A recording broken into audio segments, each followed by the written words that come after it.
I wanted to just give you a couple of words of explanation before I begin. Number one, I'd like to tell you I'm not a very good missionary. So I'm not sure I'm the ideal speaker for you. I had only one missions course in my whole career. That was in cultural anthropology. It really wasn't even a missions course. I probably haven't read as many missions books as I should have, so I'm not very good at that. And by the way, another little parenthetical statement. I had one course, God has a sense of humor. I had one course in education and one course in missions, and I've spent the last 26 years teaching in universities overseas, so I suppose God does have a sense of humor. Number two, I have primarily learned about missions from three sources. I've taught the Bible all my life. I teach the book of Acts at the University of Jos. This is a public university with about 30,000 students in northern Nigeria. So going through the book of Acts, you have to learn a little bit about missions. Secondly, I've learned about missions from personal observation. I made my first trip to the mission field when I was 18 years old with a one-time student of this distinguished institution, Mark Vernon, who, I heard that. Everybody laughs when Mark had just returned from Vietnam, and we got in a little Cessna 172 and flew to the Bahamas, and it was quite an interesting trip, needless to say. I made a trip to Alaska a few years later, and during the past 26 years I've lived in Nigeria, I've obviously interacted with hundreds of missionaries, and though I've spoken at dozens and dozens of missionary conferences, this is the first missionary conference I think I've ever spoken at in the U.S. I always speak to missionaries, not about missionaries, so that's another fault that I have. I have spent also 26 years interacting in a cross-cultural environment, so I've learned from my own personal experience. I also have limited geographical exposure. I've spent all my time in Africa, so everything I'll tell you is about Africa. And so you'll have to have somebody else tell you about the Philippines or South America or somewhere else. I must confess also, I don't know if I should say this or not, but in the past 26 years, I've had limited contact with holiness missions. We don't have too many holiness missionaries in Nigeria, and I've known them all, but they're very few and far between. And I will also say that in Africa, we believe in long church services.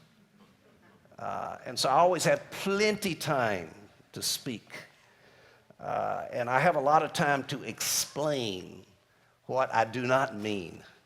I don't think I have that luxury here, so if I make some statement that is you think needs further explanation, it probably does need further explanation, but please forgive me and overlook me. I'm a novice at this kind of speaking. With these a little bit of background in mind, I'd like to share a verse with you that the Lord gave to me about 27 years ago. As Brother Avery said, the Lord had given me some thoughts about a ministry, and I read this one single verse in Isaiah 43, verse 19. The prophet writes, "See, I am doing a new thing. Now it springs up. Do you not perceive it? I am making a way in the wilderness and streams in the wasteland or in the desert." In this section of Isaiah, excuse me for saying Isaiah. I've tried to remember to say Isaiah, but we say Isaiah in the British part of the world, and so I think you understand both. In this section, Isaiah is talking about the future Babylonian captivity and the return of the Babylonian captivity, which is still many, many years in the future. And he says, I'm going to do something new, something you haven't seen before. It's like a highway, a road in the wilderness, springs in the desert. In other words, whether it was the impossibility of Israel returning from this Babylonian captivity, or the impossibility of the mighty Babylonians being judged, I'm not sure the point he is making, perhaps both, but the Lord is promising to do something new and fresh, different than they have seen before. It's hard to make a road in a real desert country. I mean, the sands blow and the road can disappear. It's even harder to have a river or a stream in a desert. A desert, by its very definition, has a limited amount of moisture around it. And so these are unusual, new kinds of things that the Lord is promising. Now, the main point that I want to draw from this passage is that God is a God of newness. He is a God of freshness. He is a God of creativity. Now, most of us in this room would describe ourselves as conservative. Is that true? I think that's what most of us would say. What is a conservative? A conservative is a person who doesn't like change. He is satisfied with the status quo. That's who conservatives are. Liberals are those who embrace newness and different things. And so that's my nature. I'm a very conservative person. I could wear the same clothes every day. I could eat the same food every day as long as I had grits for breakfast. I like to do everything the same way. That's who I am. However, and there's a lot of scriptures that stress that God is that way. Malachi says, I am the Lord, I change not. We love to quote that passage where Jesus is the same yesterday, today, and one of the verses that I memorized when I was a young person is in James 1:17. I memorized it in the King James in those days. Every good gift and every perfect gift is from above and cometh down from the Father of lights, with whom is no variableness, neither shadow of turning. Or as the NIV says, who does not change like the shifting shadows. You can depend on God. He does not change. He's always the same. We even have a theological word for that. You know what that word is? Yes, God is immutable. Everybody say that. You need to know that good word. So there's a sense, a wonderful sense, in which we take comfort in the fact that God never changes. His characteristics and attributes, they never change. His morality doesn't change. Even when different parties get in the White House, nothing changes about God. His love never changes. His will never changes. His mercies endure the same way forever. However, one of the things that I've learned in the last 30 years is that the eternal God, who does not change like shifting shadows, is indeed, in another sense, a God of newness, a God of freshness, a God of creativity. Somebody wrote a book about 30 years ago or 40 years ago called God is Not a Vending Machine. God, I guess we would say today, God is not a computer. It's not, you program in the right thing and you always get exactly the same response. That's not who God is. God is a person. God is an individual. He likes to do things in a new way at times. Sometime in the dim, dark past of eternity, God decided to create the earth, the solar system, and everything in it. Can you imagine the excitement the first day after creation? I mean, wouldn't you have liked to have been there and seen how wonderful and fresh all of that was? A brand new world. In Genesis 12, God spoke to Abraham and says, I will make you a great nation. There was nothing like a nation in those days. And the first half of the Old Testament is describing this new thing that God is doing. He's building a nation. It took 1,000 years for God to fulfill that promise. But he eventually did that. When Jesus came into this world, he asked his disciples, who do people say that I am? And in the follow-up of the response, Jesus says, I will build my church, and the gates of hell will not prevent it. Again, another new thing that God was doing. The prophet Joel, he looked far into the future and said, in the latter days, I will pour out my spirit on all flesh. And of course, Peter quoted that prophecy on the day of Pentecost. Again, another new thing that God was doing. These are all rather dramatic kinds of new things. But if you go through the Bible, you see over and over again, God expresses himself as doing new things. Psalm 40, verse 3, he had put a new song in my mouth. Ezekiel 36, 26, I will give you a new heart and a new spirit in you. Lamentations 3:22, because the Lord's great love, we are not consumed, for his compassions never fail. They are new every morning. In fact, when you think about it, when that sun comes up, it's a new day every day. John 13:34, a new command I give you, love one another. Acts 5:20, God spoke to Peter and says, go stand in the temple courts and tell the people all about this new life. In Romans, Paul says, we are therefore buried with him in baptism in the death. It's just as Christ was raised from the dead through the glory of the Father, we too may be raised to this new life. Paul says in 2 Corinthians 5, therefore, if any man is in Christ, he is a new creature. I always like that one because I remember when it happened in my life. He turned me around. My life was completely new. Paul says in Ephesians, you were taught with regard to the former life to put off the old man, which is being corrupted in deceitful desires, to put on the new, to be made new in the attitudes of your mind, and to put on a new self. And the Hebrew writer says, Christ is the mediator of a new covenant. Peter says, in his great mercy, he has given us the new birth. And Peter looked forward to a new heaven and new earth. John talks about in the Revelation that he has given us a new name and that we will sing a new song.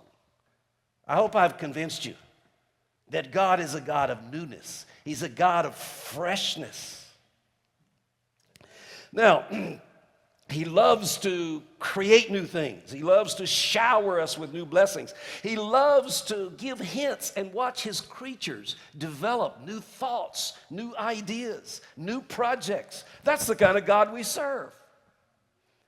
Now, how does all this apply to missions? That's what we're here to talk about tonight. In one sense of the word, missions never changes.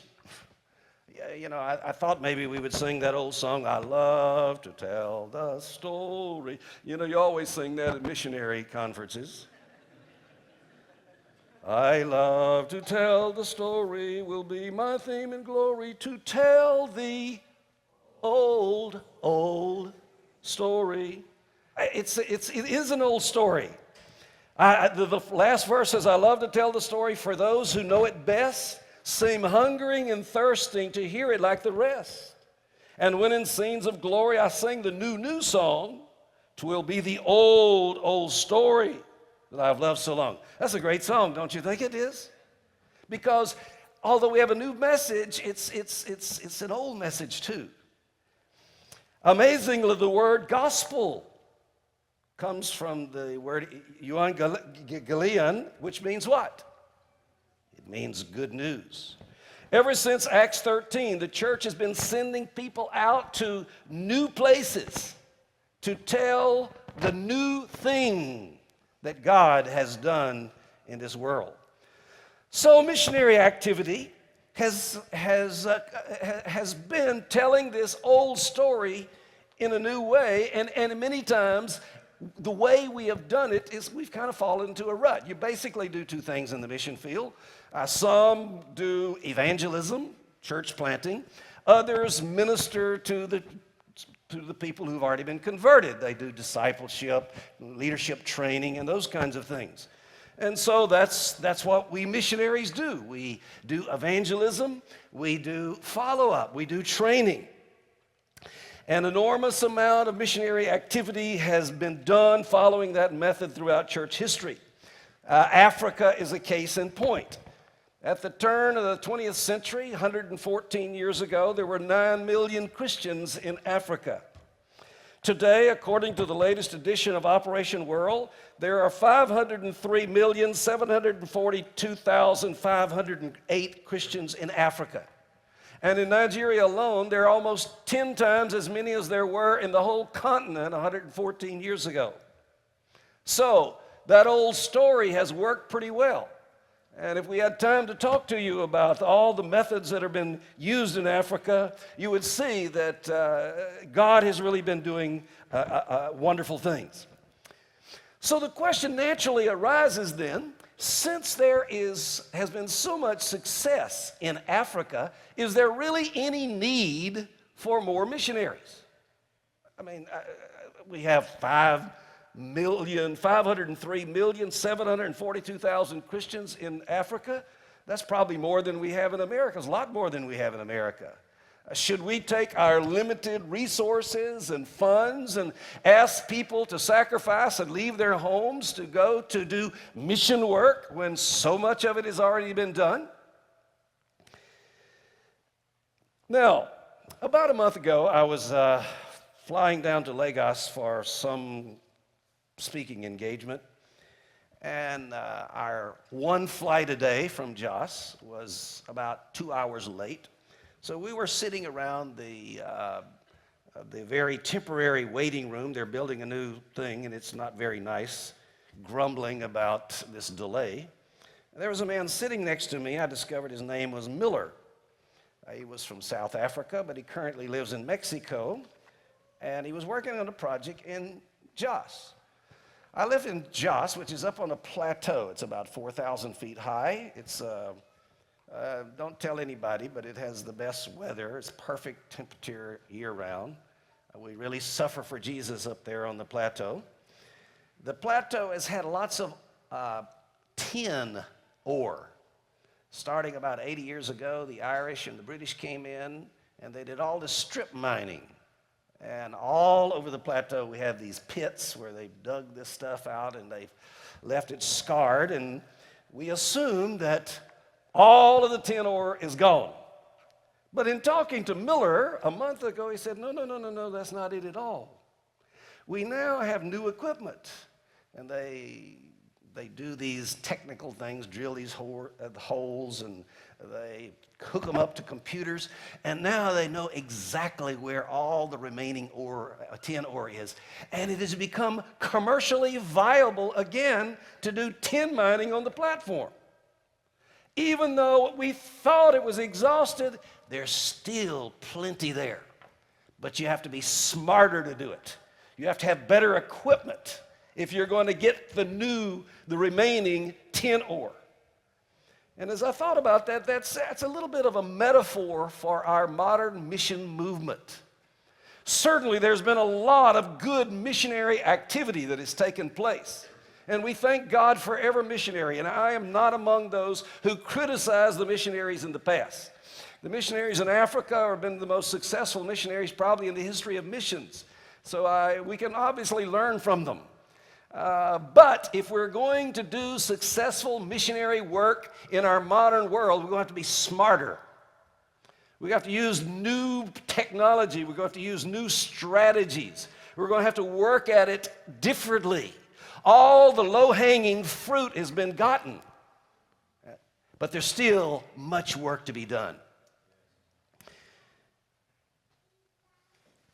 Now,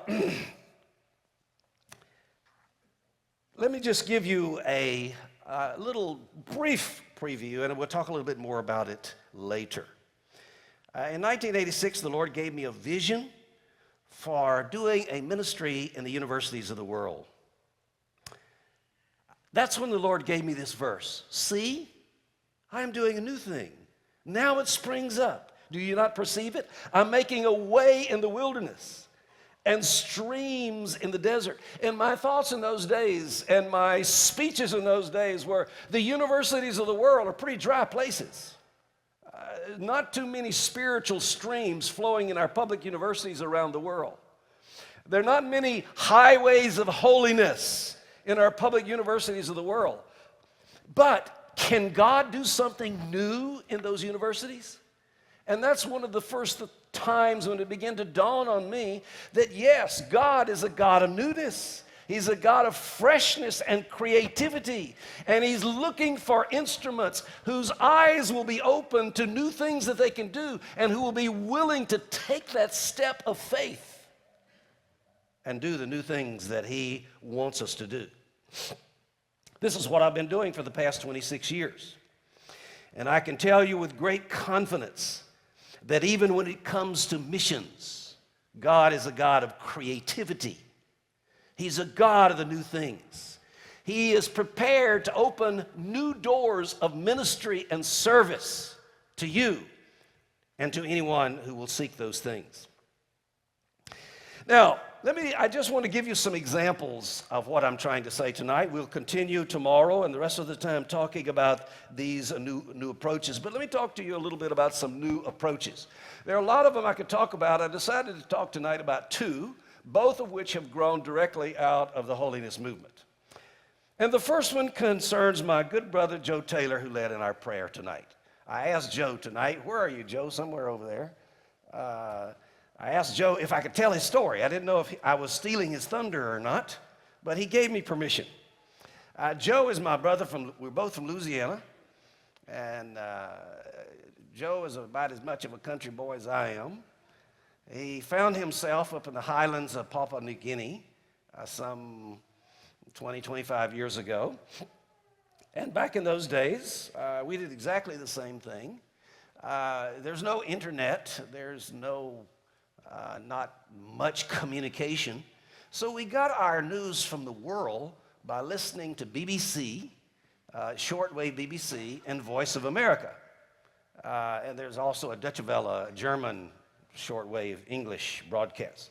So all during the Gulf War and things like that, we were listening to the VOA and the BBC. So Joe did this for years. And one night, there's a program on Voice of America, English section, called News in Special English. This recognizes that there are hundreds of millions of people around the world who speak English as a second or third or fourth language. So they have developed a special vocabulary, and they read the news very slowly and precisely. And it's, for native English speakers, it's a little bit painful to sit there listening to it. But for people who don't speak English very well, I'm sure it is a wonderful blessing. One night, as Joe was listening to Voice of America, English section, News in Special English, he had this idea. Yes, there are millions of people who speak and read English as a second or third language. Would it be possible to create literature that could somehow use this same strategy? He wrote to Voice of America and found out that for that program, they used 1,500 words, and he was able to get a copy of the words. And if I make any mistakes, Joe, you can correct them later, but I'm doing pretty good so far, I think, right? 1,500 words. He was able to pull out a few of the political words and replace them with Christian religious words. He was able to use WordPerfect 6 or something like that had a program that allowed you to put your own spell check in the spell checker thing. And he programmed in those 1,500 words, and now every word that does not appear in that 1,500 word list pops up. He's able to download standard classic Christian books. What's the first one you did, Joe? Autobiography of Hudson Taylor. Retranslated this into a 1,500 word. This is not abridged. There's nothing left out. It is simply translated into special English. Are you understanding? He did this. He did 2 or 3 more books. And all of a sudden, he has this absolutely amazing tool, which not just the HIM mission can use, but every mission organization in the world that's working where people are learning English can benefit from the standard classic Christian writings. How many books have you published so far, Joe? 2.5 million. How many different titles? All right. Now, you see what I'm talking about? See how creative, see how fresh our God is? To take this old Louisiana boy out of the highlands of New Guinea and give him this amazingly creative, fresh blessing that can bless 2.5 million people, and he's just getting started. I think you should say hallelujah. Thank God for Joe Taylor. Thank God for a God who doesn't just use the same old methods that we've always used.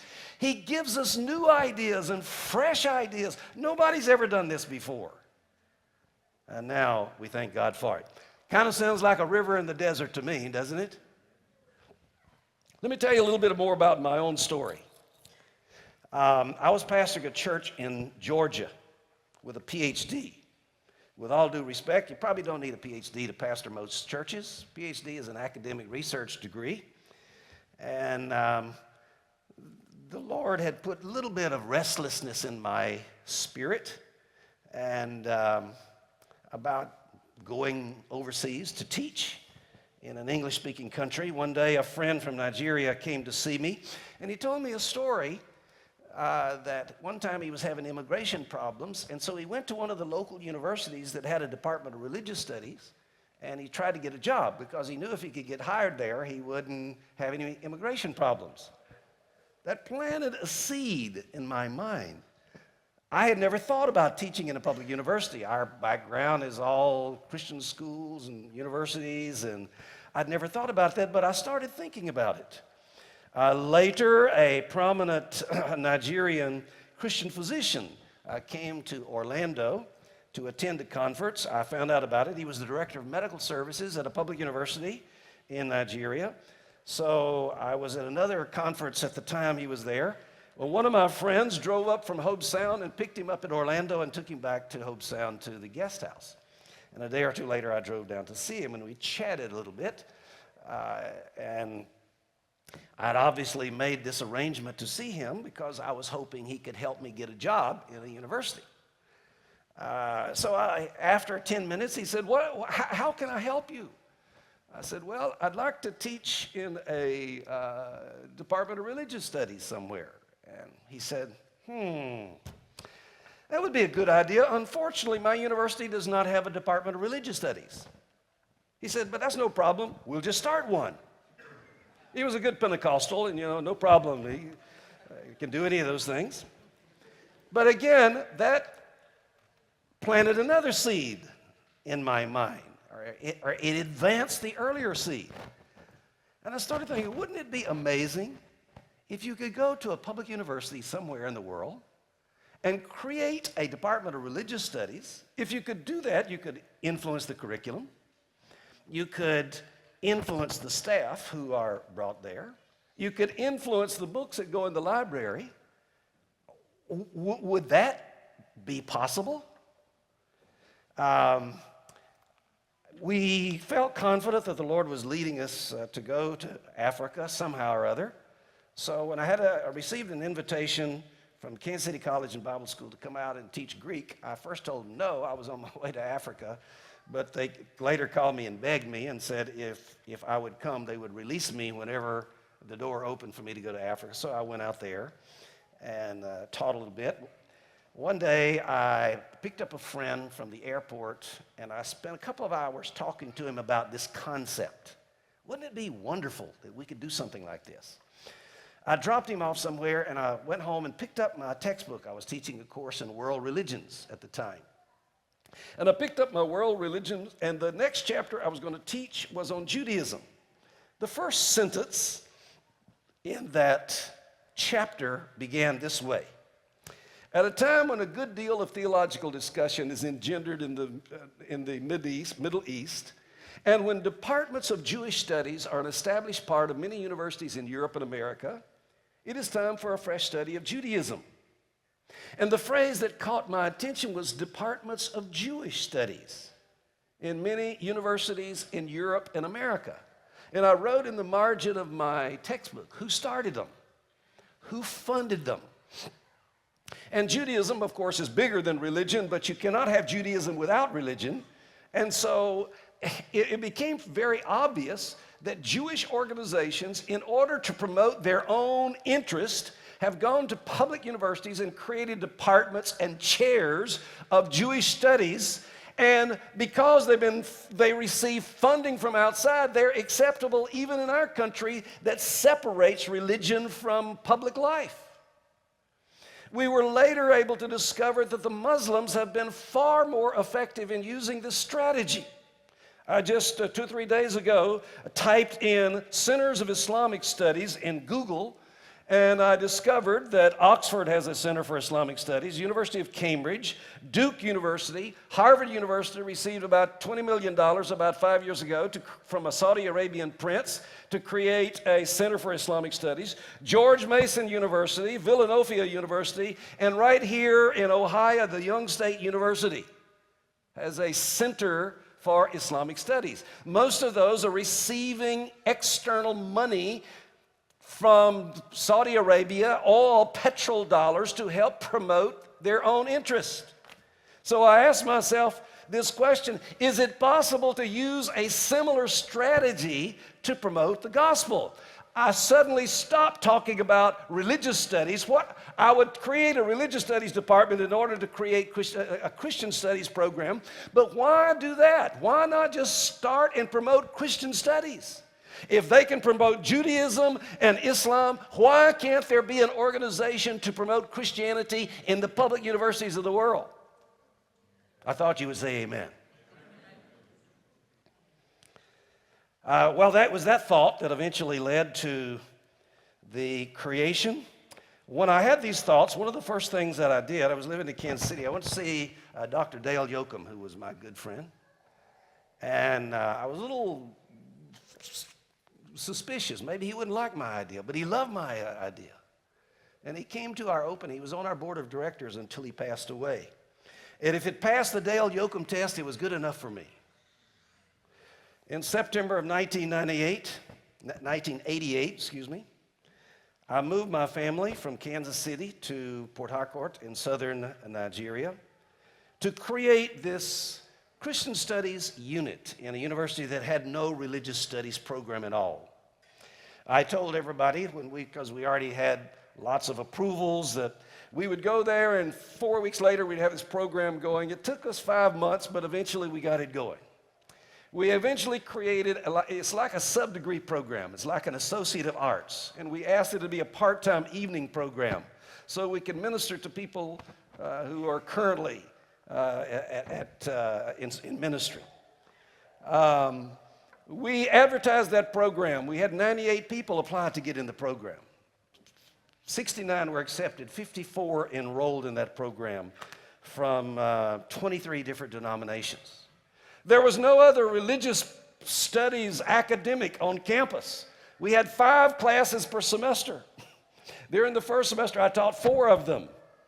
We had an English teacher teach an English lesson. The next semester, I taught 4.5. I got somebody to teach a half a course for me from a seminary not too far away. But we were able to create this program which is designed to train pastors in public universities. And we discovered that this was an amazing new approach to ministry. Number one, we had instant credibility. This is university. This is not Bible college or even seminary. This is the grandfather of all education, the university. And that's who we were. Our students loved to come to the university to study pastoral ministries. We had theological neutrality. We were not Baptists or Anglicans or anything else. We're just a university. We were not a threat to anybody. We were not going to take their pastors and move them over somewhere. We're just going to train them in this theologically neutral place. We avoided visa problems. I was going to bring my passport and show you tonight. I'll do it another time. Do I have it? I don't think I have it with me. My passport on page 9 has 2 letters written in it. They're called G-O. You know what G-O stands for? I am a government official. I work for the Federal Republic of Nigeria because the university I work for is a federal university. I'm not on anybody's missionary quota. Missionaries pay between $300 and $600 a year for their missionary immigration. Missionaries have to report to the alien office every time they leave the country and when they report back in when they get back in. I don't have to do any of that because I am a government official in the Federal Republic of Nigeria. It's a very cost-effective approach to ministry. I have personally taught somewhere above 4,000 students in the 2 universities that I have taught.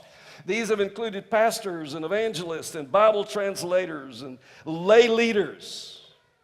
And you know what? We've never bought a piece of land. We never built a building. We never hired a librarian or admissions officer. We're able to take full advantage of all these resources that the people already own and use them to train pastors. Sounds like a river in the desert to me, doesn't it?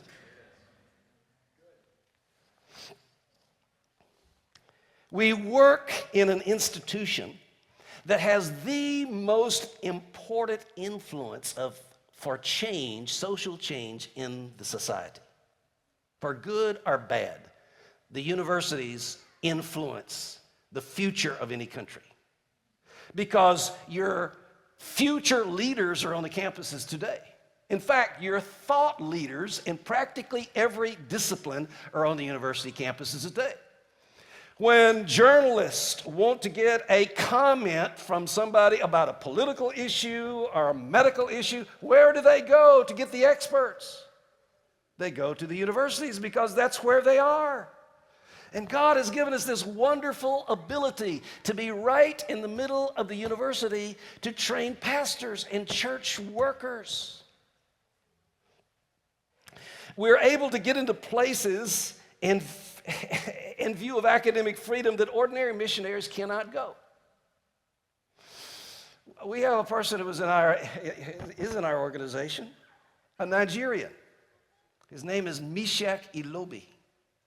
Meshach Ilobi is a petroleum engineer. Meshach went to Bangladesh. Bangladesh is about a 80 to 85% Muslim country. They have similar oil to Nigeria. And Meshach went there and taught petroleum engineering. He also taught leadership and those kinds of courses. And he did amazing things. He went to the vice chancellor one day, and the vice chancellor is like the president of the university, and says, we want to have a special program at Christmas time to tell everybody about Jesus. In fact, it is a peace conference because Jesus, everybody knows, is the Prince of Peace. And so the vice chancellor invited all the dignitaries from the Minister of Education and from other universities around, and they passed out 500 copies of the Jesus film so that people would know about this Jesus. I never would have ever tried it. But Meshach Ilobi was right in that university, and he was using these opportunities to build up God's kingdom on earth as it is in heaven. Sounds kind of like a stream in the desert to me, doesn't it? The point I'm trying to stress, in case you have not figured it out, is that God is a God of new things. The universities have always been strategic places. John and Charles Wesley illustrate that. That whole Wesleyan revival grew out of those movements. We had a movement in Nigeria in the 1970s, a revival that grew out of the university movement. So using universities is not necessarily new. There have always been campus ministries, doing campus ministries, but taking the gospel to the classrooms, to work from the inside out rather than the outside in. It's only God that can open those kinds of doors. Are you willing to kind of look around and ask, what new thing is God putting in my heart? Are you willing to let God do a radically new thing in your life? Let me talk about a few other new things.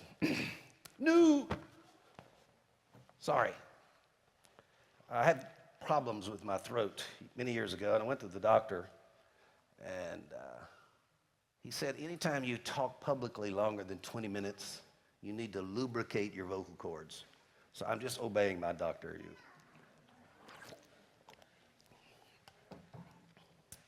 If we're going to move in a new direction, we have to recognize that there are other people whom God is raising up to move in a new direction as well.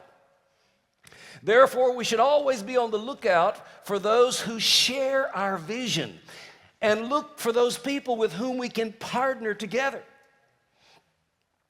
In 1968, 69, and 1971, I traveled with the Hope Sound Quartet.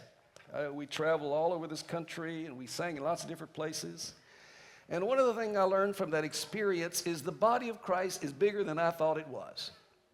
You know, in my little church in Louisiana where I came from, we just thought only our little handful were going to be saved. We were kind of suspicious of about half of them.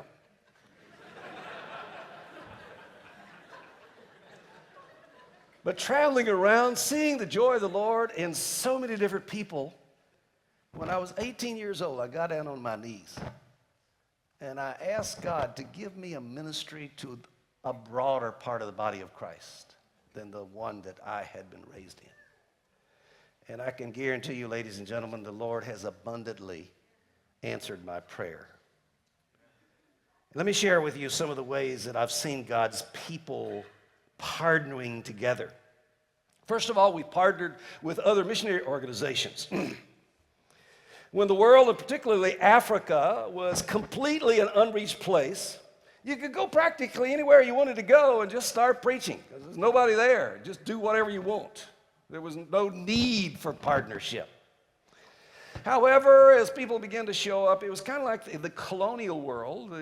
We had these colonial powers, Britain and Belgium and Spain and Germany and Italy and France, who were working in Africa. And eventually in 1884, at the Berlin Conference, they sort of partitioned Africa.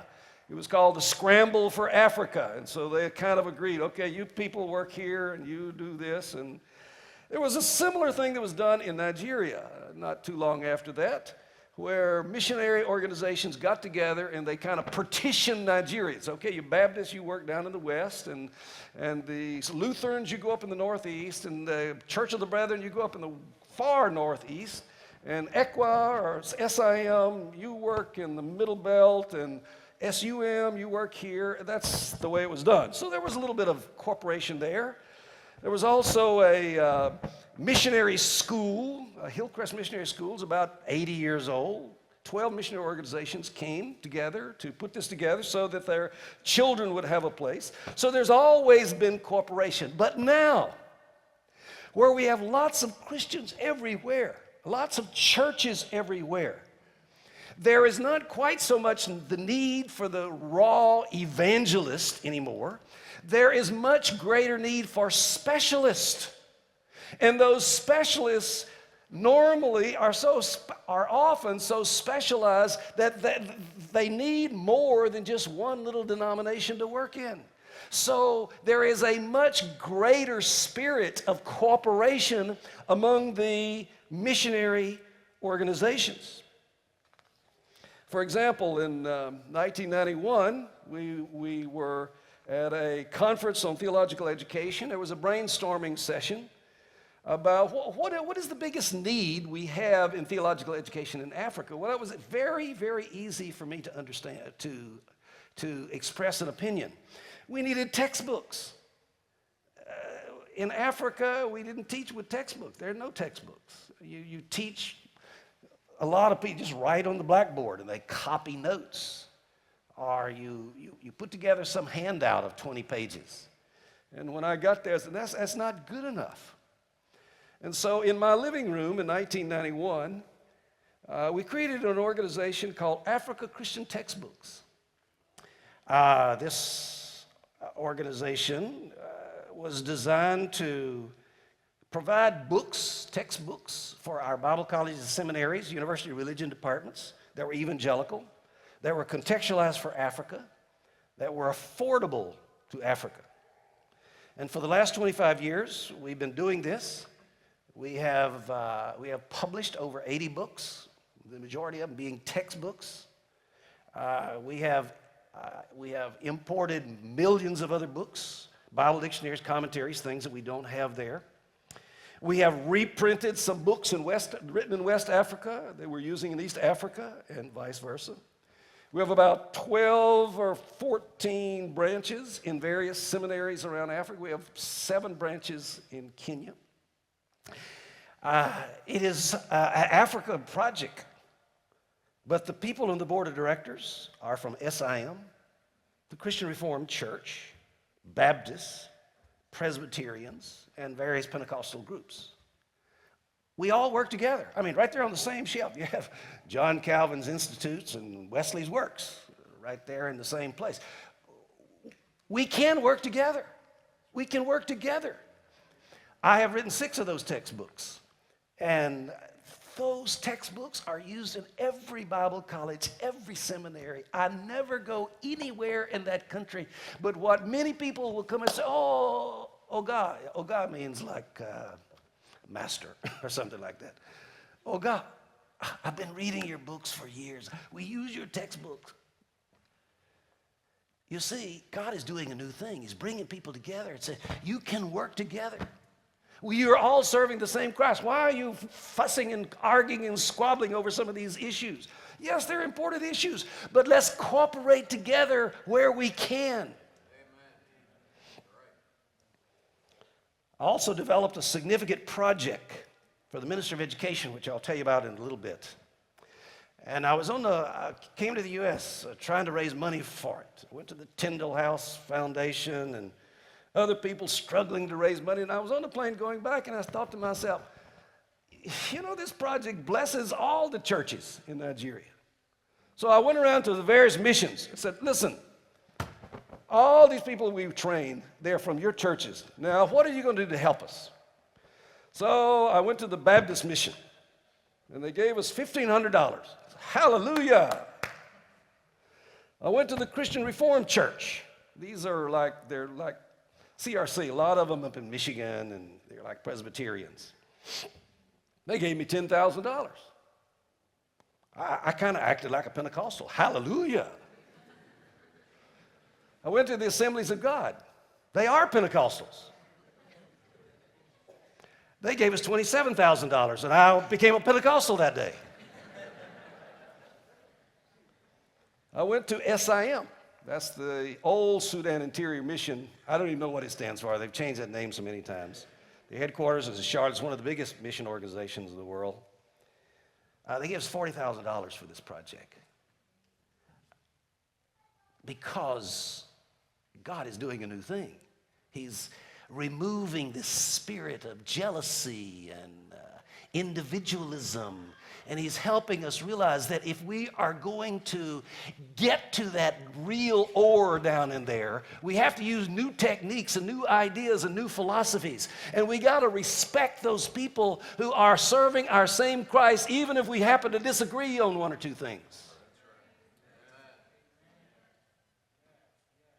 So we're working with missionary organizations. I have a lot of friends who have worked with companies, real companies who do international work. We have a lot of oil work in Nigeria, Shell Oil has funded quite a few missionaries. I have some good friends from Switzerland named Hans Rudy and Charlotte Kruse. They were one of the only two couples I ever knew that specifically requested to come to Nigeria. And they came to Nigeria. They worked with a local church. And he played his guitar in the band. And they were just the most dynamic people who blessed that church for years while Shell paid all their transportation and gave them a good salary and gave them a home and gave them a vehicle and gave them everything they need. The other couple I knew was Alan Weatherall and his wife Anne from the UK. They considered themselves missionaries to the expatriate community, that is, the other foreigners who are there. And I've conducted Bible studies, I've conducted communion in their home. Unfortunately, they paid a very dear price because Anne was confronted by armed robbers at her house one night and was killed. But these people were able to cooperate with organizations. They pay your transportation. They take care of your visa problems. They provide you with housing. They usually provide you very good salaries. They provide you with enough free time that you can use that time to minister. God is doing new things in this world. However, if you're going to work for an international company like that, you have to have some kind of specialty that they need. They don't need a Sunday school certificate. You need to be a good engineer. You need to be a good accountant. You need to be something that is needed in the international community. And if you want to be a missionary, your whole training doesn't need to be at God's Bible School, with all due respect.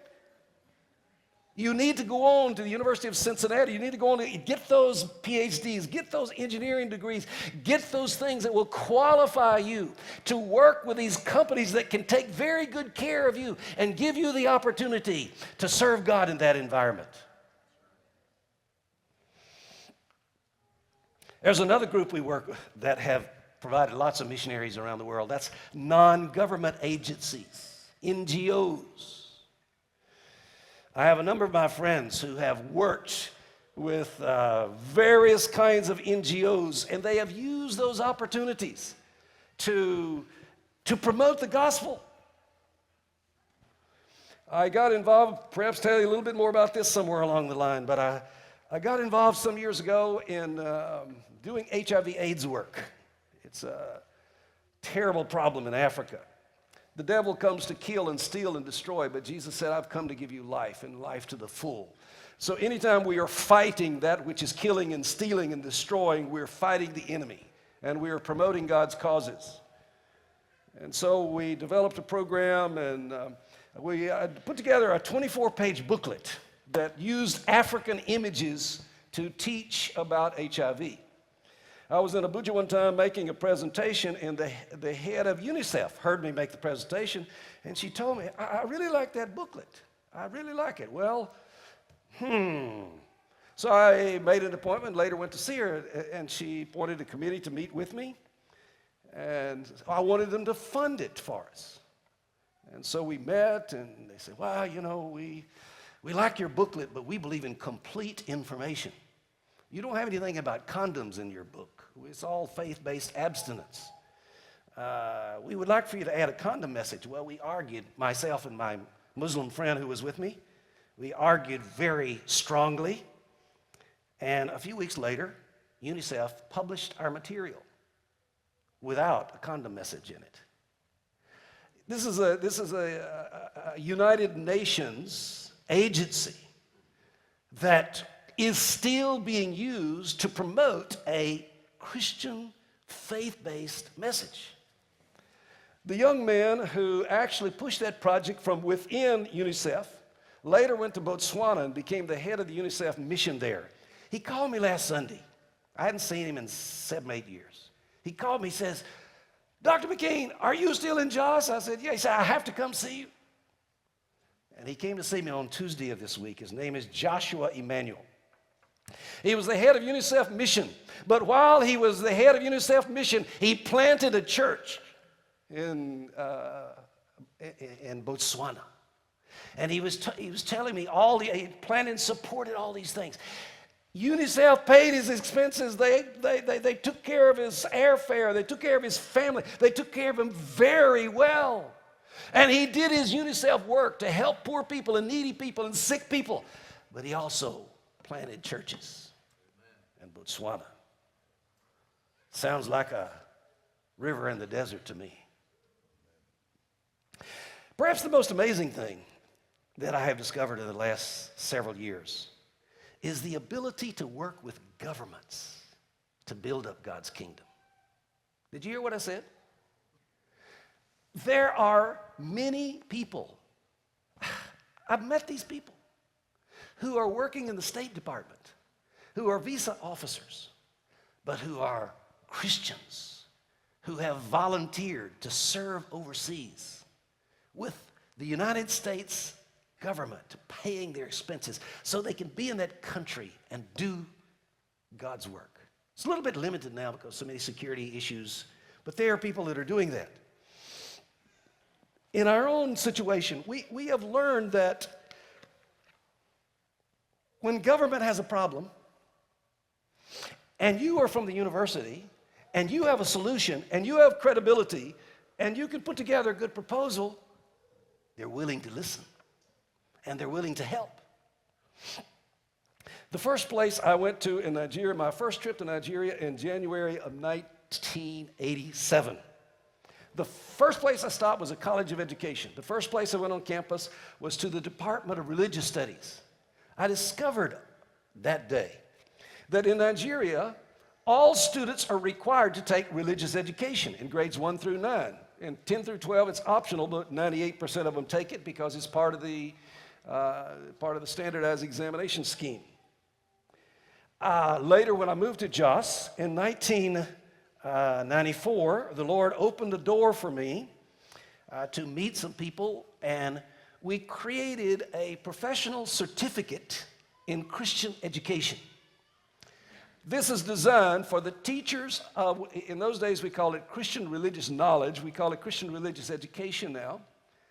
We discovered that there are 10,000 teachers in Nigeria who teach the Bible in public schools every day and are paid by the government to do it. That's only in secondary school, not counting primary school. And the curriculum is quite amazing.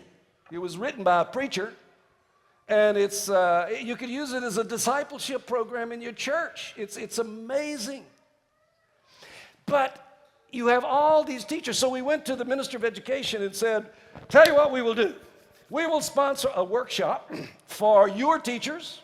It'll be jointly sponsored by our organization, by the university, and by the State Ministry of Education.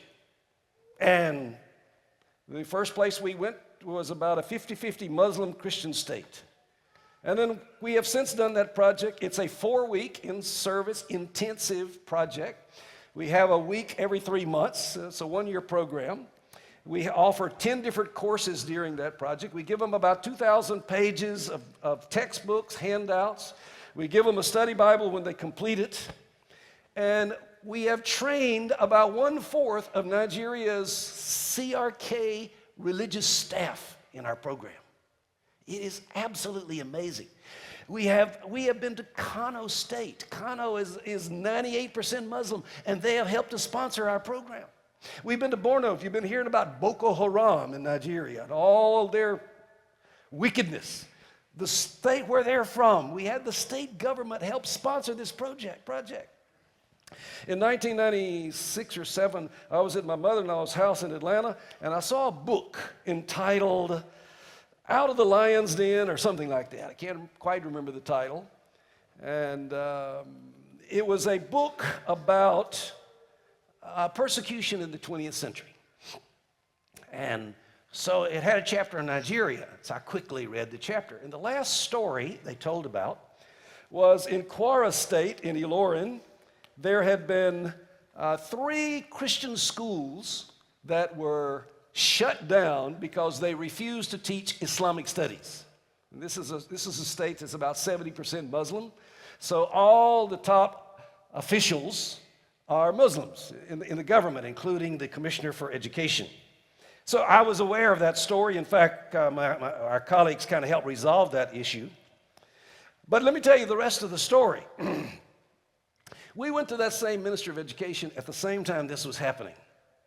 The Commissioner for Education was a woman, Muslim. You know, they wear these things. And so we went and we said, you know, you have well over 100 teachers who teach Christian religious education in your employees, and we'd like to hold a workshop for them, and we want you to help us sponsor it.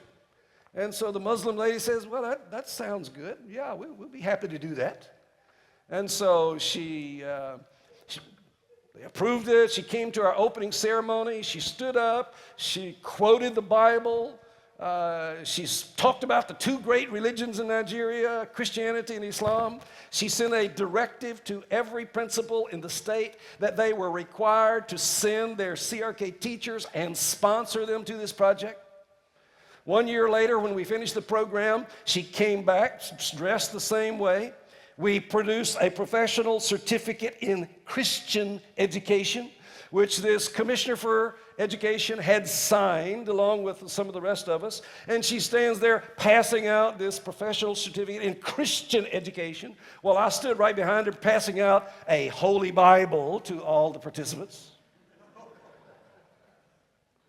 And did I mention to you that the 4 weeks we stayed in Ilorin, all of our hotel bills, all of our expenses were paid for by the Kwara State Minister of Education?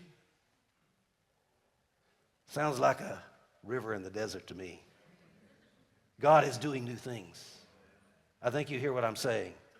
Ladies and gentlemen, this God we serve is a mighty God. He doesn't run out of ideas. Yes, he's the Ancient of Days, but he is right on top of everything. And he is creative and he is fresh. And he gets excited by doing new things for us. I mentioned just briefly the other day that HIV has been a difficult problem, and so we felt compelled of the Lord that we had to get involved in that thing, because at that time I probably had more experience than anybody in the country working with the Minister of Education, doing workshops and creating curriculum, creating materials. And so we developed a curriculum. We added 5 new topics to the existing curriculum. I called my senior Muslim colleague in my department to my house, and I sat him down and I said, my friend, if we don't create a faith-based approach, which our religious teachers, both Christians and Muslims, can teach, then somebody's going to create one and you're not going to like it and your people are not going to like it. So we brought them along, kicking and screaming, but they came along with us. We created the curriculum. We created a 5-day training workshop. We went to the government. The government gave us about $8,000, something like that, to create a pilot project. And since that time, we have implemented this program in 14 of Nigeria's states on a statewide basis. We have created a program in colleges of education. You know, every student in education major does student teaching. I'm sure some of you are education majors, so you have to do that student teaching. So we created a program whereby our student teachers would teach an HIV message, a faith-based HIV message. And we've done that in many states. We got some of the U.S. taxpayer dollars. There was a line item in the PEPFAR money, that's the President's Emergency Plan for AIDS Relief. They have a line item for abstinence education in tertiary institutions. So we took advantage of that. And we have had workshops and awareness things, faith-based, in about 40 of the colleges of education in Nigeria. And it's always fun to go there. And half of those students are Muslims. And we just preach to them and tell them about what Jesus says about sex before marriage and sex outside marriage. 3 years ago, we received a contract from the National Teachers Institute to provide training in every state for faith-based HIV/AIDS awareness. The only thing the ministry is supporting right now. Faith-based, abstinence only, teaching in public. We got $600,000 to do this 1 year, and a little bit more than that the next year. to teach what the Bible says about sexuality and how to resolve these problems. Sounds like a stream in the desert to me, doesn't it to you? I hope you've gotten my point. Our God is a goddess of newness and freshness and creativity. He doesn't always do things exactly the way he did them in the past. God is raising up a new generation of missionaries who will use new techniques and have new visions and new strategies to present the age-old message to a world of lost and needy people. I was going to Kano one day with some missionaries. We were flying out of the country, and I gave them a ride. And as we were driving up this kind of lonely, desert, dry place, I was sitting in the front seat, and I was telling them about one of my new projects. And it was an exciting project. And this missionary lady, who had lived in Nigeria a long time, she looked at me and she says, "Danny, they won't let you do that." You ever been told that? I don't know who they are. They won't let you do that. I turned around and looked at her and I said, "Madame, I will not defeat myself by anticipating the negative answers of other people." I hope you will learn that lesson as well. I've tried to teach my children, don't defeat yourself by anticipating what other people are going to say. Ladies and gentlemen, has God been speaking to you about some ministry, some activity, some project? Have you become discouraged about something you were hoping to do by doubtful people saying, "They won't let you do that"? Have you been having a feeling of restlessness that this God is preparing you for something new? Remember that God told Isaiah that he was going to create streams in the desert. That's the same God we're serving today. Don't be discouraged from your vision. Launch out in this new thing that God has placed in your heart. You can't imagine the joy that comes along with it. God bless you.